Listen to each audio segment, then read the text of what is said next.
Friends, आज हम BSc third year का टॉपिक स्थायित्व नियतांक स्टेबिलिटी कांस्टेंट के बारे में अध्ययन करेंगे। तो आइए वीडियो स्टार्ट करते हैं कि किसी संकुल के धातु तथा लिगंडों से निर्मित होने पर क्रिया के समीकरण का साम्य नियतांक ही स्थायित्व नियतांक कहलाता है। स्थायित्व नियतांक का मान जितना अधिक होता है, संकुल उतना ही अधिक ऊष्मागतिकीय स्थायित्व रखता है। उदाहरण के लिए आपके कुछ संकुल कंपाउंड्स दे रखे हैं। तो देखिए CrNH3 6 आपके +3 आयन तथा CONH3 6 +3 आयन संकुल आयनों के लिए स्थायित्व नियतांक क्रमशः 2 × 10⁻13 तथा 10⁻36 प्राप्त होते हैं।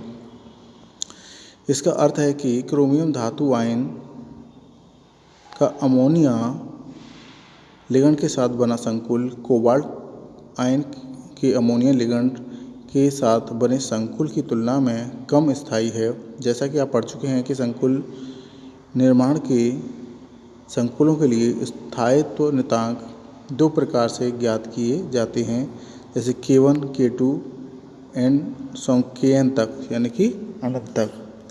पदीय संबोधन नियतांक या पदीय स्थायित्व नियतांक कहलाते हैं, जबकि β1, β2 एंड βn संपूर्ण संबोधन या स्थायित्व नियतांक कहलाते हैं।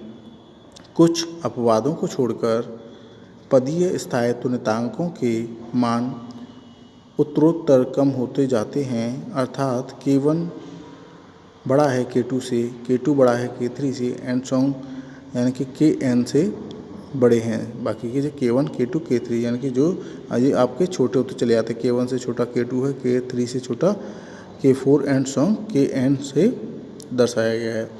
इसका अर्थ यह हुआ कि धातु आयन जैसे जैसे अधिक लिगंड संयुक्त होते जाते हैं या बनते जाते हैं, तो बनने वाले संकुल आयन का स्थायित्व उनके पूर्व वाले संकुल की अपेक्षा कम होता जाता है। उदाहरण के लिए NiNH3 6 + 2 आयन संकुल आयन का विभिन्न पदों में निर्माण तथा प्रत्येक पद के लिए स्थायित्व नियतांक निम्न प्रकार पाए जाते हैं। जैसे दे रखा है आपका एग्जाम्पल कि Ni2+ आयन अमोनिया के साथ क्रिया करा रहे हैं, तो आपका NiNH3 + 2 आयन, तो यहाँ इसकी जो एनर्जी वैल्यू है वो K1 = 5.0 × 10⁻2 या 500।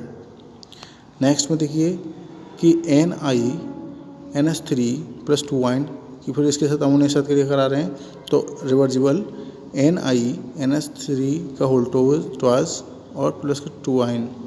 यहाँ K2 की वैल्यू देखिए आपके 1.3 × 10⁻2 यानी कि 130। इसके बाद फिर हम थर्ड वाली रिएक्शन करा रहे हैं NiNH3 + 2 आयन में, फिर अमोनिया से क्रिया करा रहे हैं, रिवर्सिबल का साइन है। NiNH3 + 2 आयन, यहाँ K3 की वैल्यू देखिए यहाँ 0.4 × 10⁻1 यानी कि 40 है। इसके बाद नेक्स्ट NiNH3 + 2 आयन, फिर इसके साथ अमोनिया से क्रिया करा रहे हैं, रिवर्सिबल। तो NiNH3 + 2 आयन, यहाँ K की वैल्यू देखिए 1.2 × 10⁻1 या 12 आ रहा है। NiNH3 + 2 एन अमोनिया के साथ क्रिया करा रहे हैं, तो आपका बनना है अमोनिया के साथ क्रिया करा रहे हैं तो बनना है आपको NiNH3 + 2 आयन, यहाँ K5 की वैल्यू 0.4 है। और इस तरीके से नेक्स्ट लास्ट है कि NiNH3 + 2 आयन अमोनिया के साथ, तो NiNH3 6 + 2 आयन, तो यहाँ K6 की वैल्यू 0.8। तो आपको मैंने बताया था कि K1 से छोटा K2 है, K2 से छोटा K3 है, K3 से छोटा K4, लास्ट एंड तक यानी कि अनंत तक Kn दे रखा है। तो इसका मान जो दे रखा है, K का मान दे रखा है, तो देखिए K1 K2 K3 K4 K5 K6, तो देखिए K1 का मान दे रखा था आपका 5.0 × 10⁻2 यानी कि 500। अब K2 का आपका आया 130, K3 का 40 और K4 का 12, K5 का आपके 4.0 और K6 का 0.8। इस तरीके से मान इनके कम होते चले जाते हैं। उपयुक्त आंकड़ों से स्पष्ट होता है कि NiNH3+2ion सर्वाधिक स्थायी यौगिक है या कंपाउंड है। NiNH3+6+2ion की तुलना में NiNH3 5NH+2ion अधिक स्थायी हैं। लिगेंड संख्या में वृद्धि स्थायित्व को कम करता है। इसका कारण धातु आयन का क्रमशः इलेक्ट्रॉनों के प्रति कम आकर्षित होते जाना है। तो NiNH3+6+2ion का संपूर्ण स्थायित्व नियतांक इस संकुल का स्थायित्व दर्शाता है। देखिए beta n K1 × K2 × K3 × K4 × K5 × K6 इन सब की वैल्यू जो आई हैं आपके K1 से लेकर K6 तक, 5 × 10⁻² × 1.3 × 10⁻² × 40 × 12 × 4 × 0.8 इन सबको अगर हम इंटू करते हैं तो आपका लगभग आपके 9.98 × 10⁻7 ये इसका निकल के आता है। अब देखिए इसका अर्थ है कि निम्नलिखित सामग्री अगर दिशा में विस्थापित होगा तो NiNH3+6+2ion इसके संकुल हैं। तो Ni2+6NH3 रिवर्जिबल NiNH3+6+2ion तो K बीटा n = 9.98 × 10⁻7 आता है। जब ये अब हमने कैलकुलेशन की है।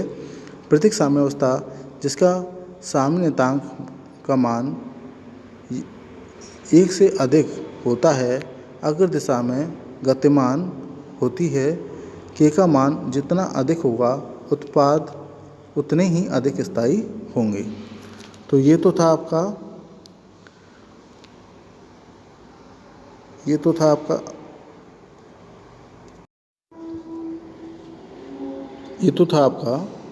यानी कि स्थायित्व नियतांक यानी स्टेबिलिटी कांस्टेंट जो वैल्यू आई, जो मैंने अभी आपको बताया था